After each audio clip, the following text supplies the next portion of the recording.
बिस्मिल्लाहिर्रहमानिर्रहीम। अस्सलाम वालेकुम दोस्तों, मैं हूं सईद और आप देख रहे हैं सईद सॉल्यूशन यूट्यूब चैनल। दोस्तों क्या हाल है? उम्मीद करता हूं कि सब खैर और आफियत से होंगे।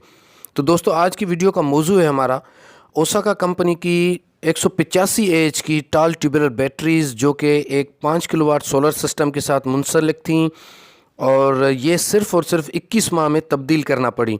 तो क्या वजह थी कि इतने कम अरसे में बैटरीज़ ख़राब हो गई, जबकि मेरे पास भी ओसाका 3.5 साल से चल रही हैं और अभी भी सारी रात वो 2 AC/DC फ़ैन का बैकअप मुझे दे रही हैं। तो सारी तफसील दूंगा आपको इस वीडियो में कि क्या निशानियां थीं, किस तरह पता चला कि बैटरीज ख़त्म हुई हैं, आप ख़ुद से किस तरह चेक कर सकते हैं, और इसके अलावा 3 एग्जांपल्स आपके सामने रखूँगा। एक तो ये एग्जांपल है आपके सामने कि इसमें हम पानी कौन सा डालते थे, और इसके अलावा 2 एग्जांपल्स और आपके सामने रखूँगा कि एक बैटरी बैंक में हम AC का पानी डालते थे और दूसरे बैटरी बैंक में हम बाज़ार से मिलने वाला इलेक्ट्रोलाइट, जो कि सिर्फ़ और सिर्फ 20 रुपये में दस्तयाब है, वो डालते थे। तो वीडियो बहुत ही इन्फॉर्मेटिव होने वाली है। और इसके अलावा AGS की बात भी करूंगा, जो कि टॉल ट्यूबुलर बैटरीज़ उन्होंने लॉन्च की हैं, उनकी प्राइस क्या है। तो चलें वीडियो को जल्दी से शुरू करते हैं। इस बार हमने TX 1800 की फिनिक्स की बैटरी ख़रीद की है दोस्तों, जो कि 185 AH की है, और अगर कीमत की बात करें तो ये हमें 23,000 रुपये में एक बैटरी मिली है। अच्छा, फिनिक्स की एक ख़ास बात यह है कि उसकी मैन्युफैक्चरिंग डेट उसके बॉक्स पर होती है और कोड की शक्ल में बैटरी के ऊपर भी होती है, जिसको अभी हम वेरीफाई भी करेंगे, क्योंकि ट्यूबुलर बैटरी का इलेक्ट्रोलाइट कंपनी फिल करती है। तो अगर ज़्यादा अरसे तक पुरानी बैटरी होगी तो आपके लिए आगे चल के मसला कर सकती है। तो यहाँ पर आप देख सकते हैं दोस्तों, ये कोड लिखा हुआ है BHJHBA, जो कि शो करता है 28/08/2021, जो कि आपने बॉक्स में भी देखा। तो AB, जो B आएगा दूसरे नंबर पे, तो हम 2 को शो करेंगे। H आता है 8वें नंबर पे, तो ये 28 हुआ, और J आता है 10वें नंबर पे, इसलिए हम 0 लेंगे। और इसी तरह H फिर 8 नंबर पे आएगा, और BA मतलब 21 आएगा, तो 21 होगा। तो इस तरह से कोड बनेगा 28/08/2021। तो यहाँ से आप इसको देख सकते हैं कि ये बैटरी बिल्कुल न्यू है। अगर ज़्यादा पुरानी बैटरी हो तो आप उसको परचेज़ ना कीजिए। अच्छा, यहाँ पर एक ख़ास बात आपको बताऊं दोस्तों कि पुरानी बैटरीज़ का जो रेट चल रहा है वो आजकल की डेट में 190 रुपये से लेकर 210 रुपये पर kg है। मतलब आपकी बैटरी का जो पानी है, तेज़ाब है, उसको ड्रेन किया जाएगा, खाली बैटरी को तोला जाएगा, जितना भी वज़न होगा 190 रुपये से लेकर 210 रुपये तक उसका रेट है। ये आगे पीछे होता रहता है।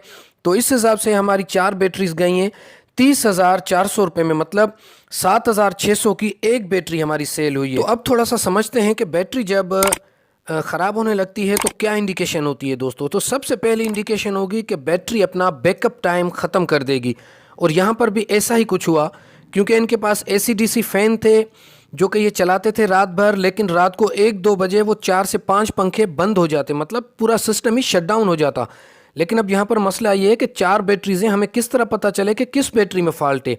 तो उसके लिए इन सिस्टम्स में एक ऑप्शन आता है जो कि इक्वलाइजेशन का होता है। तो 3.2 इनवर्क्स में वो 30 नंबर पे है, और 5.2 में वो 33 नंबर पे है। तो उन सेटिंग्स को आपने EEN मतलब कि इनेबल रखना है। इससे ये होगा कि अगर आपके पास एक से ज़्यादा बैटरीज़ हैं और किसी एक बैटरी के वोल्टेज कम हो गए हैं या किसी एक सेल के वोल्टेज कम हो गए हैं, तो इक्वलाइजेशन का ऑप्शन उसको इक्वल कर देगा, सेम कर देगा, जिससे आपका बैटरी बैकअप फिर से बढ़ जाएगा। अच्छा, इस ऑप्शन को आप दोस्तों मैन्युअली भी ऑन कर सकते हैं, जो कि 3.2 में 36 नंबर है और 5.2 में 39 नंबर है। वो जब आप बैटरी में पानी डालें और आप महसूस करें कि हमने थोड़ा सा जल्दी इसको इक्वलाइजेशन को ऑन करना है, तो मैन्युअली भी आप उसको ऑन कर सकते हैं। कुछ टाइम के बाद वो दोबारा डीएक्टिव हो जाएगा और ख़त्म हो जाएगा। ठीक है, मुख्तलिफ इन्वर्टर्स में ये सेटिंग मुख्तलिफ नंबर पर हो सकती है, लेकिन दोस्तों ये ऑप्शन उस वक्त कारआमद है कि जब आपकी बैटरी में कोई मेजर फॉल्ट ना हो या किसी एक सेल में कोई फॉल्ट ना हो। लेकिन यहाँ पर इस तरह की सिचुएशन नहीं थी। यहाँ पर तो डेफिनेटली बैटरी में फॉल्ट आ गया था, जिसकी वजह से सुबह से शाम तक इक्वलाइजेशन भी ऑन थी और बैटरी चार्जिंग भी मुसलसल हो रही थी, क्योंकि सिस्टम को ये लग रहा था कि बैटरी चार्ज नहीं है। इस वजह से वो मुसलसल चार्जिंग किया जा रहा था, जिसकी वजह से बैटरीज गर्म भी हो रही थी, और यहाँ तक कि उसका जो बैटरी वाटर है वो भाप की शक्ल में निकलता हुआ भी नज़र आ रहा था। अच्छा, दिन के वक्त ये अपनी चार्जिंग पूरी करता, मतलब हमें 58 या 59 जो भी हमने वोल्टेज रेंज रखी हुई थी अपने सिस्टम की वो शो करता। लेकिन शाम को जैसे ही सूरज ढलने लगता तो वोल्टेज रेंज एकदम से 48 पर आ जाती और कुछ टाइम बाद फिर 46, 45, 44 और फिर सिस्टम शट डाउन हो जाता। तो अब हमें देखना है कि हमारी फॉल्टी बैटरीज कौन सी हैं। उसके लिए आपको क्या करना पड़ेगा कि अपनी बैटरीज को सबसे पहले चार्ज करना होगा और फिर आप इस्तेमाल नहीं करेंगे, कुछ टाइम के लिए उनको छोड़ देंगे और सेपरेट कर देंगे, ठीक है। उसके बाद एक एक बैटरी को आप अलग चेक करेंगे। तो हमने जब इन बैटरीज को चेक किया तो 2 बैटरीज की ग्रेविटी बिल्कुल ही रेड इंडिकेशन पर आई हुई थी और 2 बैटरीज की इंडिकेशन ग्रीन पर थी, मतलब 2 बैटरीज हमारी ख़राब हो चुकी थी। इसके अलावा एक बैटरी टेस्टर आता है जिसको हम इस बैटरी के साथ कनेक्ट करके और उसको लोड देते हैं। उसके अंदर बेसिकली एक हीटर होता है जो कि 100 एम्पेयर्स तक बैटरी को डिस्चार्ज करता है। फिर क्या होता है कि अगर बैटरी में फॉल्ट होगा किसी सेल में तो वो जैसे ही उसको 100 एम्पेयर का डिस्चार्ज मिलेगा तो बैटरी बिल्कुल लो वोल्टेज पे आ जाएगी, लेकिन दोबारा जब हम इसको छोड़ेंगे, लोड हटाएंगे तो बैटरी दोबारा 12 वोल्ट पर नहीं जाएगी। दोस्तों याद रखिएगा, अगर उसमें फॉल्ट होगा, अगर फॉल्ट नहीं होगा तो वो दोबारा 12 वोल्ट पर चली जाएगी। तो हमने इस तरह भी चेक किया तो 2 बैटरीज हमारी 10.5 वोल्ट पर रह गई और 2 बैटरीज हमारी दोबारा 12 वोल्ट तक चली गई। तो हमें पता चल गया कि 2 बैटरीज हमारी ख़राब हैं। अब इस सिचुएशन में अगर हम 2 बैटरीज नहीं लगाते हैं, 2 पुरानी लगाते हैं, तो फिर 6 माह 8 माह के बाद वही सिचुएशन होगी जो आज है। मतलब वो जो नई बैटरी होंगी वो तो रह जाएंगी, लेकिन जो पुरानी बैटरी होगी वो ख़राब हो जाएगी। इसलिए हमें इस पूरे सेट को चेंज करना पड़ेगा दोस्तों। और फिर हमने डिसाइड किया कि इस बार हम फिनिक्स की बैटरी लगाते हैं, जिसकी प्राइस वगैरह मैं सारी बता चुका हूँ। तो अब थोड़ी सी बात कर दूं कि पानी इसमें कौन सा डालते थे। तो दोस्तों यहाँ पर 250 रुपये में एक पूरा कार्टन मिलता है जो कि ओसाका के नाम से ये बॉटल्स हैं। तो ये तकरीबन 20-21 रुपये की एक बोतल 1.5 लीटर की पड़ती है। हालांकि आम तौर पर अगर आप ओसाका या AGS का पानी ख़रीदें तो वो 70-80 रुपये की एक बोतल है। अब अगर कहें कि इस पानी ने इस बैटरीज को ख़राब किया होगा तो मेरे पास भी ये प्रूफ है कि मैं भी यही पानी डालता हूँ। तकरीबन 3.5 साल हो गए मेरी बैटरीज को अभी तक चल रही हैं। और इसी के साथ ही मेरा एक जानने वाला है जिसके पास डबल बैटरी बैंक है, उसकी वीडियो मेरे चैनल पर भी मौजूद है। तो 2021 की जनवरी में उसने डबल बैटरी बैंक ख़रीदा, मतलब दूसरा बैटरी बैंक ख़रीदा। पहले वाले का बैकअप थोड़ा सा कम हो गया। उसने कभी भी इस तरह का पानी या डिस्टिल वाटर ख़रीद नहीं किया। उसने हमेशा AC का पानी डाला है। उसको अपनी छत पर वो धूप पर रख देता है पानी को, और जिससे उसका कचरा बिल्कुल नीचे बैठ जाता है और वही पानी इस्तेमाल करता है। उसका प्रूफ मेरे सामने है। मैं कुछ दिनों में उसका बैकअप टाइम और उसकी पूरी वीडियो इंशाल्लाह आपके सामने लाऊंगा, तो आप देखिएगा कि किस तरह उसने मैनेज किया है। तो अब यहाँ पर कहने का मकसद ये है कि एक ही रीज़न रह जाता है कि इस भाई ने एक दफ़ा पानी चेक नहीं किया था, जिसकी वजह से इसके बैटरी सेल ड्राई हो गए थे, और उसकी वजह से हो सकता है कि इसकी बैटरी ख़त्म हुई हो, ना कि इस पानी की वजह से। बाकी ये है कि नलके का पानी जो आ रहा है वो आपने कभी भी नहीं डालना है। यही डिस्टिल वाटर या फिर ये जो पानी आ रहा है, ये 250-300 रुपये की जो बोतल मिल रही है पूरा कार्टन, ये भी आप डालें, इससे भी कुछ नहीं होता है। ये प्रूफ है आपके सामने। लेकिन अगर आप इससे मुतमईन नहीं हैं तो बेस्ट तरीका ये है कि आप AGS या ओसाका की ओरिजिनल बोतल्स जो आती हैं उनके 2-3 कार्टन आप रख लें। 1-1.5 साल तक वही पानी डालते रहें। उसके बाद अगर आप ये पानी डालें तब भी ठीक है, लेकिन पानी वो डालें कि जो डिस्टिल वाटर हो या जिसका TDS 0 हो।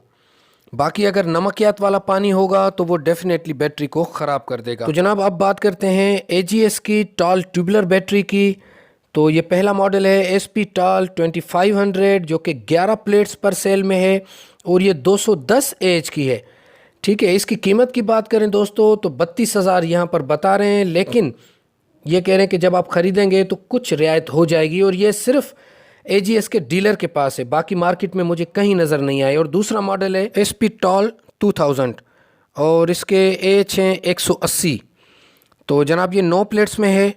अच्छा, यहाँ पर ये 11 प्लेट में थी 210 AH और ये है 9 प्लेट में 180 AH और इसकी कीमत है 28,000, कुछ रियायत हो जाएगी। अच्छा, यहाँ पर मैंने एक चीज़ नोट की दोस्तों, एक डीलर को ये भी कहते हुए सुना कि ये AGS की टॉल ट्यूबुलर फ्लॉप हो गई है। हालांकि इसको आए अभी कुछ ही दिन हुए हैं, तो इस तरह के अल्फाज क्यों इस्तेमाल किए क्या AGS में प्रॉफिट कम है या डीलर्स का उनका कोई अंदरूनी मामला है, मुझे इस बारे में नहीं पता। बहरहाल मैंने जो मार्केट विज़िट किया, मुझे जो चीज़ें नज़र आईं मैं आपके साथ वो शेयर कर रहा हूँ। लेकिन AGS एक बहुत बड़ा नाम है, एक क्वालिटी को मेंटेन करते हुए आए हैं। अब ये तो वक्त ही बताएगा कि उस क्वालिटी को पर उस मायार पे कितना पूरा उतरते हैं। मैं AGS की प्रमोशन नहीं कर रहा हूँ, मुझे जो मार्केट में पता चला है मैं सिर्फ वो चीज़ बता रहा हूँ। अच्छा, इस डीलर का भी ये कहना था जो AGS का है कि आप इस बैटरी को अगर कंपेयर करेंगे बाकी बैटरीज के साथ तो आपको इसका बैकअप टाइम ज़्यादा मिलेगा और इसकी लाइफ भी उनसे ज़्यादा होगी। खैर, अब तो ये वक्त ही बताएगा कि क्या क्वालिटी है, क्या परफॉर्मेंस है। अच्छा, मेरे क्लाइंट ने भी ये नहीं ख़रीदी सिर्फ इस वजह से कि ये 5,000 उनसे महंगी थी। तो आप भी मार्केट विज़िट करें, पहले रिसर्च करें, उसके बाद ही किसी चीज़ को परचेज़ करें।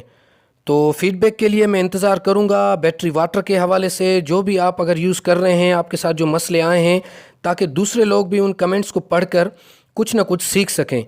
तो आज की वीडियो उम्मीद है कि आपके लिए बहुत ज़्यादा फ़ायदेमंद साबित हुई होगी। अपनी दुआओं में याद रखिएगा। आज की वीडियो यहाँ तक थी। अल्लाह हाफ़िज़।